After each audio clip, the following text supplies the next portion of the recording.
Muy buenas tardes, nuevamente aquí con la Biblia ya abierta, lista, preparada para esta etapa que va siendo un poco larga ya, pero eh, tratando de hacer lectura comprensiva con el libro de Isaías, la primera parte, quizás lleguemos hasta Isaías 39 o un poco menos hasta la parte histórica, pero estamos viendo especialmente, ¿no?, la parte poética, donde allí tenemos todas las grandes palabras del Señor, alertando, llamando, prometiendo de todo lo que iba a pasar en esos tiempos del profeta Isaías y mucho más ahí, ¿sí?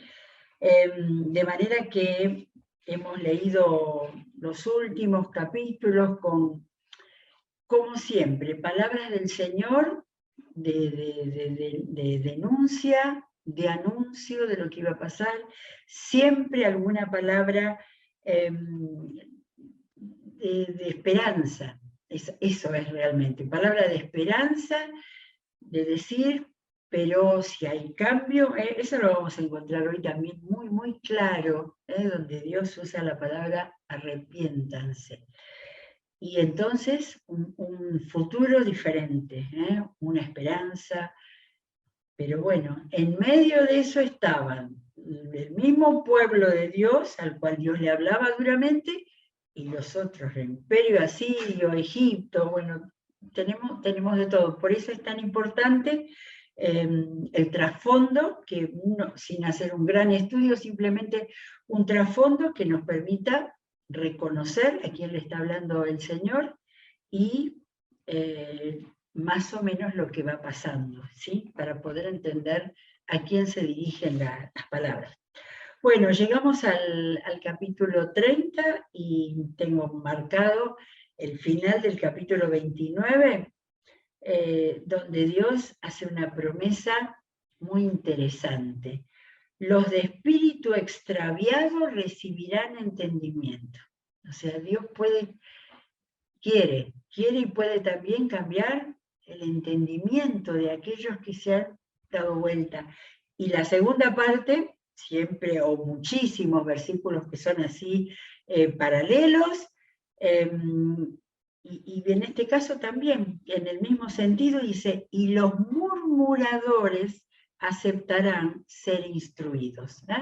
En los dos casos, llevan a pensarlo, a no leerlo de pasada rápidamente, sino a pensarlo, ¿sí? Va a haber entendimiento para aquellos que tienen y el espíritu extraviado, ¿sí?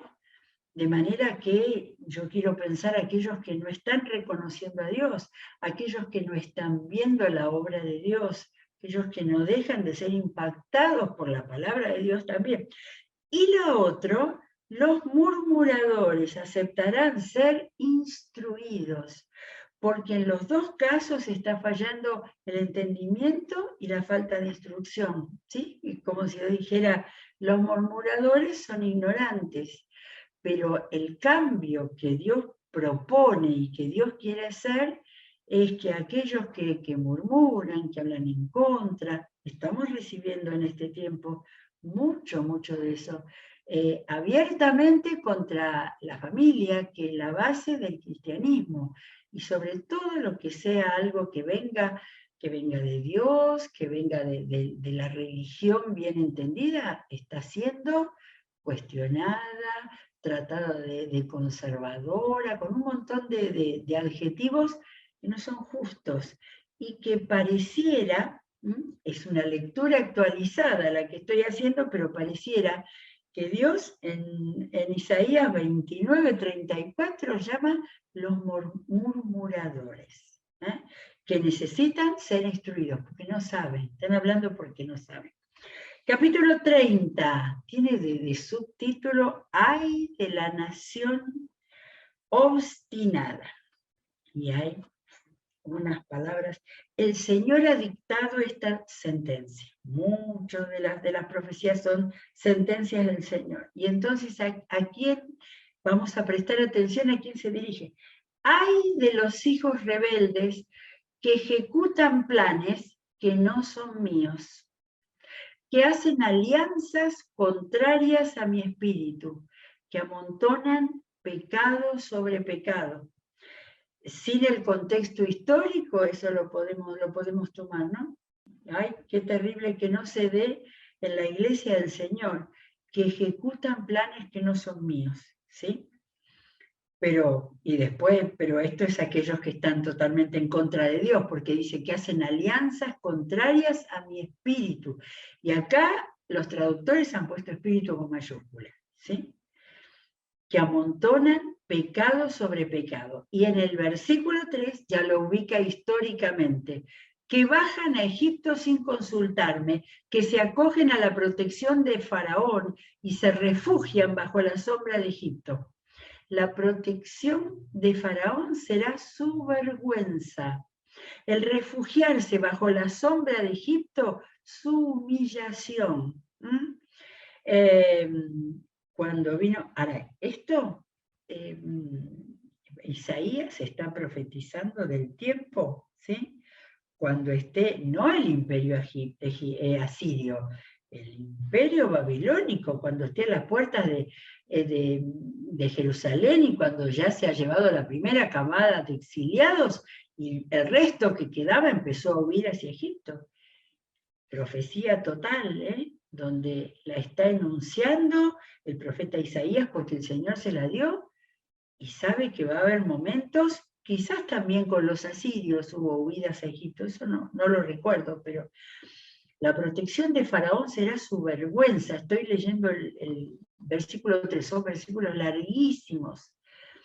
El refugiarse bajo la sombra de Egipto, su humillación. Uso, ya lo vamos a encontrar en el capítulo siguiente, uso de refugio, de sombra, también figuras del lenguaje, porque no había sombra ni refugio en Faraón.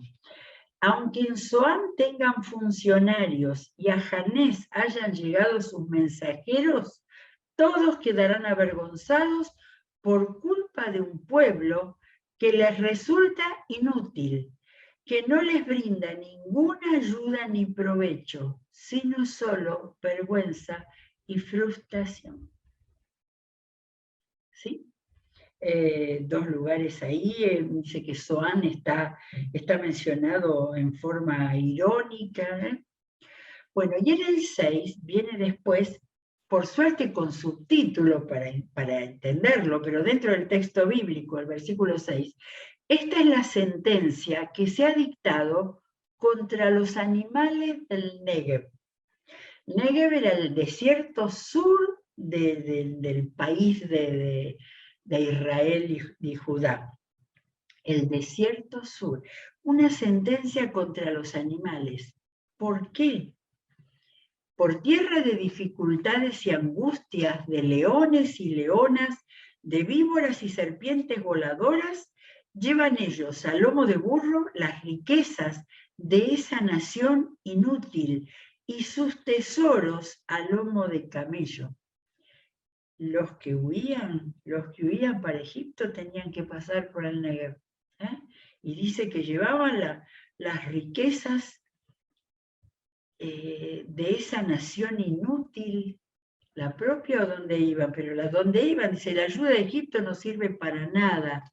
Por eso la llamo Raab, la inmóvil, ese animal fabuloso.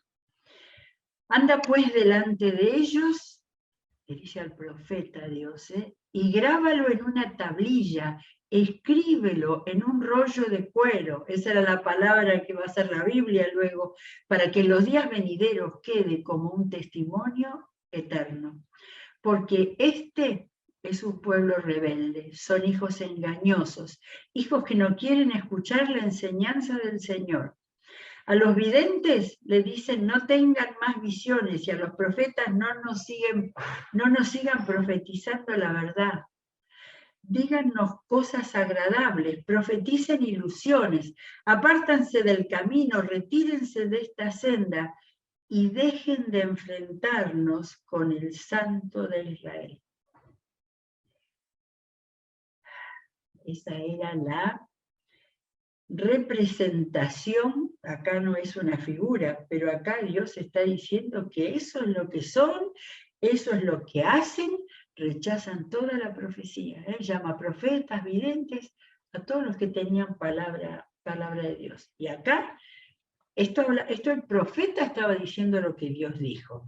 Ahora, así dice el Santo de Israel. 2 puntos, palabra de Dios.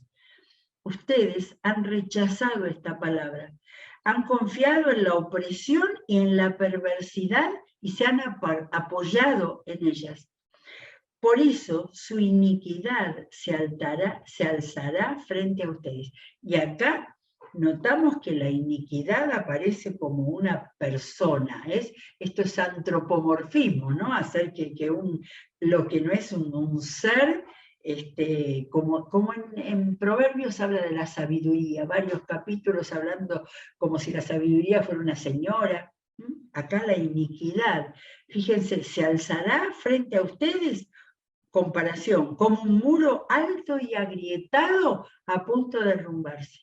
Eso será la iniquidad, la maldad extrema, la corrupción total. Y esperen, de repente, en un instante, se desplomará. Su iniquidad quedará hecha pedazos, hecha añicos, sin piedad, como vasija de barro, y ni un solo de sus pedazos servirá para sacar brasas del fuego, ni agua de la cisterna. Claro, de un jarro roto, si más o menos queda un pedacito así como en un huequito, uno podría sacar agua o brasas para no quemarse, ni siquiera va a quedar hecha añicos. Después de leer 30 capítulos de Isaías, no se pudo entender, no se pudo escuchar que Dios estaba diciendo que todo el imperio agresor, el pueblo agredido, los pueblos agredidos, todos iban a ser rotos y iban a quedar hechos añicos. Acá termina la palabra entre el 12 y el 14, y después retoma el profeta diciendo, porque así dice el Señor omnipotente, el Santo de Israel. Cada vez que tomaba la palabra el profeta volvía a recordar quién había dado esa palabra. Acá viene. Cuando Dios da salida en el arrepentimiento y la calma está su salvación. En la serenidad y la confianza está su fuerza. Yo ya lo subrayé. La salida es en el arrepentimiento y la calma, tranquilo, no enloquecido, como salieron corriendo para Egipto. Está su salvación. En la serenidad y la confianza está su fuerza. Abre signos de admiración, pero ustedes no la quieren reconocer. Se resisten y dicen, huiremos a caballo, por eso así tendrán que huir. Dicen, cabalgaremos sobre caballos veloces, por eso veloces serán sus perseguidores. Ante la amenaza de uno solo, miles de ustedes saldrán huyendo. Ante la amenaza de 5, huirán todos ustedes. Es decir, están escapando de peligros que no son tan grandes, hasta quedar abandonados como un mástil en la cima de una montaña, como una señal sobre una colina. Abandonados, solos. Por eso, el Señor los espera para tenerles piedad. Por eso se levanta para mostrarles compasión, porque el Señor es un Dios de justicia. Dichosos todos los que en Él esperan. Ahora, no sirve si lo esperan con injusticia. Esto va unido. El Señor es un Dios de justicia. Dichosos los que le esperan. Y acá viene un mensaje. Pueblo de Sión, que habitas en Jerusalén, ya no llorarás más. Esa es una profecía, como cuando decía, en aquel día, el Dios de piedad se apiadará de ti cuando clames pidiendo ayuda. Tan pronto como te oiga, te responderá. Aunque el Señor te dé pan de adversidad y agua de aflicción, tu maestro no se esconderá más. Con tus propios ojos lo verás. Y será que te desvíes a la derecha o a la izquierda, tus oídos percibirán a tus espaldas una voz que te dirá: este es el camino, síguelo. Miren si esta no es una figura del Espíritu Santo. Cuando Jesús dijo que Él se iba y que vendrá el Consolador, aquel que va a enseñar el camino. Estoy leyendo Isaías 30, del 19 al 21, ¿sí? Donde Dios dice pueblo de Sión, y también puede decir pueblo de cualquiera de los pueblos que estén dispuestos a oír, aceptar. ¿Qué dice Dios que van a hacer? ¿Qué va a pasar? Entonces profanarás tus ídolos enchapados en plata y tus imágenes revestidas de oro. Los arrojarás como cosa impura y les dirás: fuera de aquí. Tanta gente que al convertirse a Jesucristo quemó libros y quemó todas cosas idolátricas que los alejaban de Dios. Acá está la figura, ¿eh? Quemar todo eso fuera de aquí. 23, estamos en 30, 23. El Señor te enviará lluvia para la semilla que siembres en la tierra. El alimento que produzca la tierra será suculento y abundante. En aquel día tu ganado pasará en extensas praderas. Es aquel día, es el día de la redención. Los bueyes y los burros que trabajan la tierra comerán el mejor forraje, abundancia, aventado con bieldo y horquilla. En el día de la gran masacre, cuando caigan las torres, habrá arroyos y corrientes de agua en toda montaña alta y en toda colina elevada. Cuando el Señor ponga una venda en la fractura de su pueblo, el Señor ponga una venda para que se suelde la fractura y sane las heridas que le causó, brillará la luna como el sol y será la luz del sol 7 veces más intensa como la luz de 7 días eternos.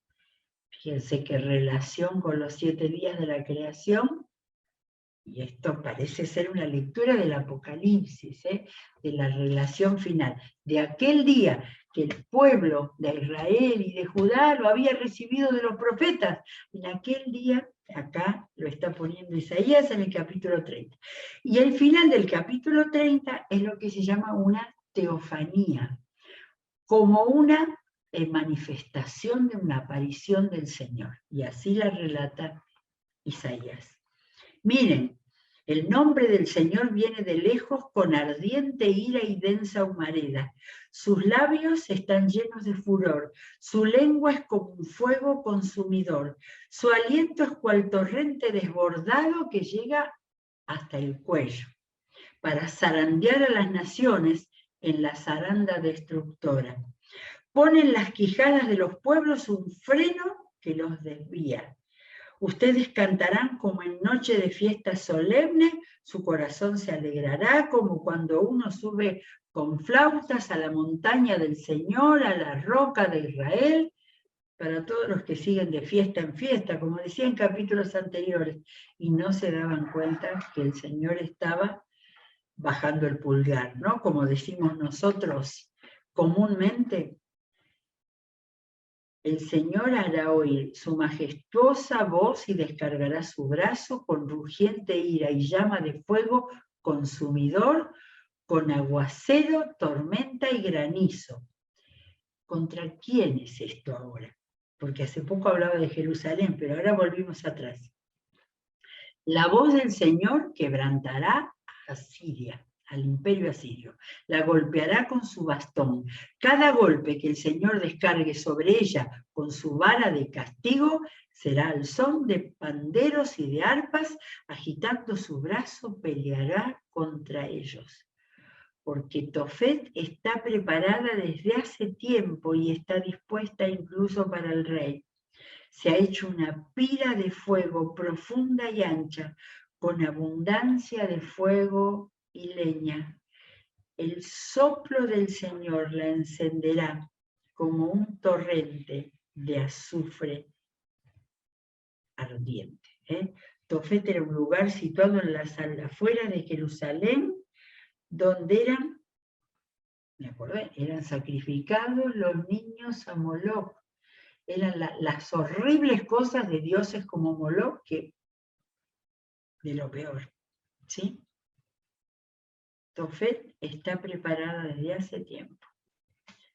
Bueno, terminamos el capítulo 30, vamos al 31. El capítulo 31 tenía una característica que era de alguna manera como una afirmación, un repaso del 30.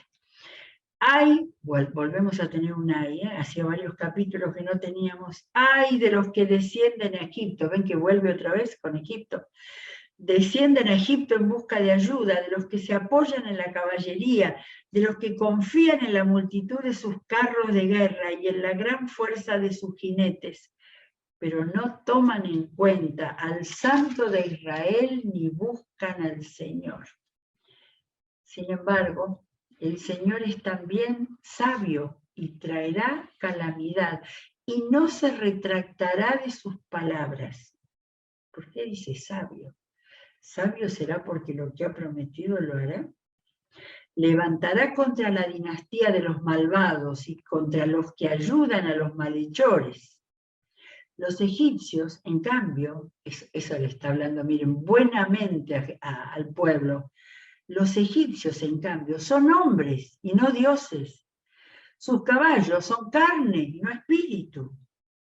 Cuando el Señor extienda su mano, tropezará el que presta ayuda y caerá el que la recibe. Todos juntos perecerán. Porque cuando el imperio asirio llegó a Egipto, todo Egipto cayó. ¿Sí? Porque hay acá, miren, versículo 4. Porque así me dice el Señor. Esto no lo había notado, no lo vi en otros casos. Acá está Isaías tomando la responsabilidad, aunque siempre está él hablando. Porque así me dice el Señor. Y acá viene una comparación otra vez con los animales terribles. Como león que gruñe sobre la presa cuando contra él se reúne toda una cuadrilla de pastores, como cachorro de león que no se asusta por sus gritos ni se inquieta por el tumulto, así también el Señor Todopoderoso descenderá para combatir sobre el monte Sión, sobre su cumbre.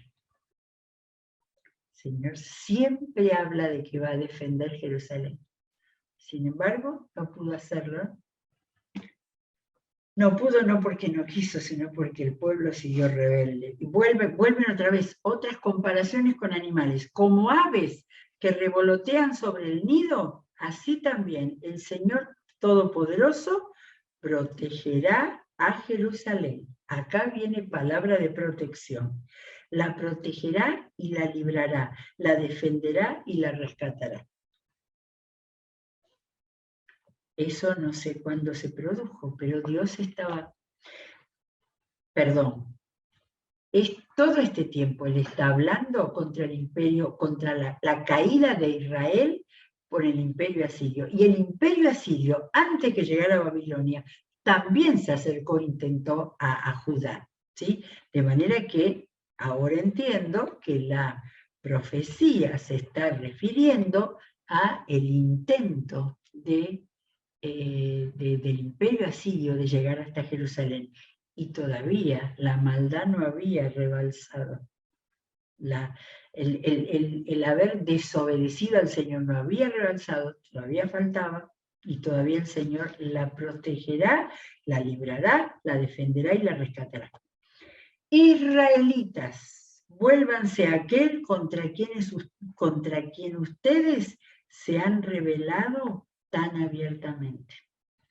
Porque en aquel día cada uno de ustedes rechazará a los ídolos de plata y oro que sus propias manos pecadoras fabricaron.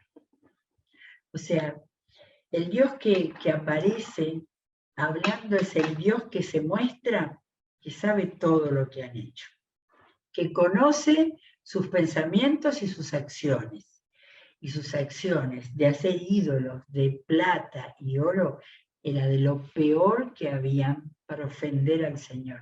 Que de entrada en los 10 mandamientos le dijo que no se hagan ídolos, que no se junten con las naciones paganas. Sin embargo, acá habla de los ídolos que ellos mismos fabricaron. Asiria caerá a espada, pero no de hombre. Una espada, pero no de hombre, la consumirá.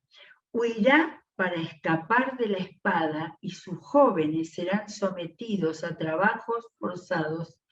A causa del terror caerá su fortaleza. Sus jefes dejarán abandonada su bandera. Lo afirma el Señor, cuyo fuego está en Sión y cuyo horno está en Jerusalén.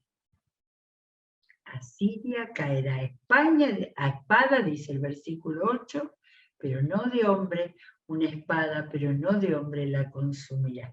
De manera que estos son las profecías anteriores a que llegara la caída de Jerusalén. Y no era por Asiria, sino iba a ser por Babilonia. Bueno, no sé si tenemos un poquito de tiempo, tenemos un poquitito de tiempo. Empieza el capítulo 32 con un oasis, ¿sí?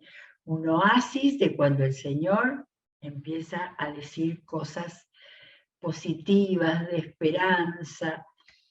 Miren, un rey reinará con rectitud y los gobernantes gobernarán con justicia.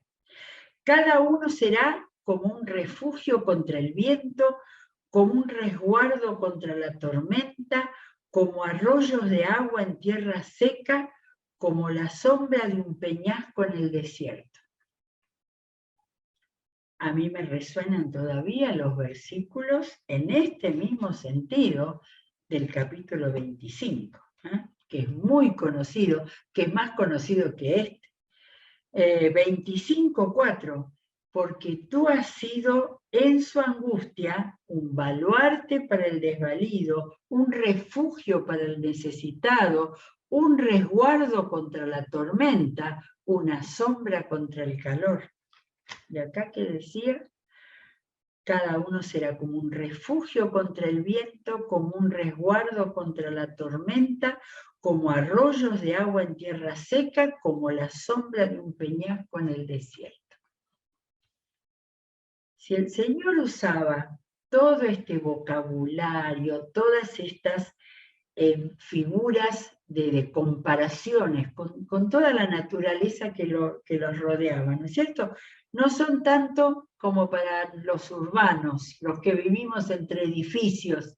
Sin embargo, son muchísimos los que viven en ambientes abiertos. Además sabemos, el viento en las ciudades es igualmente terrible, los temporales, pero acá Dios está hablando de refugio, resguardo, arroyos de agua en tierra seca, por favor, para todas las sequedades de nuestro país, como la sombra en un desierto. Vamos a terminar en 34, leímos 32, perdón, capítulo 32, 1, 2, y nos vienen unos capítulos muy fuertes y muy dignos de ser marcados, anotados, atesorados sobre todo.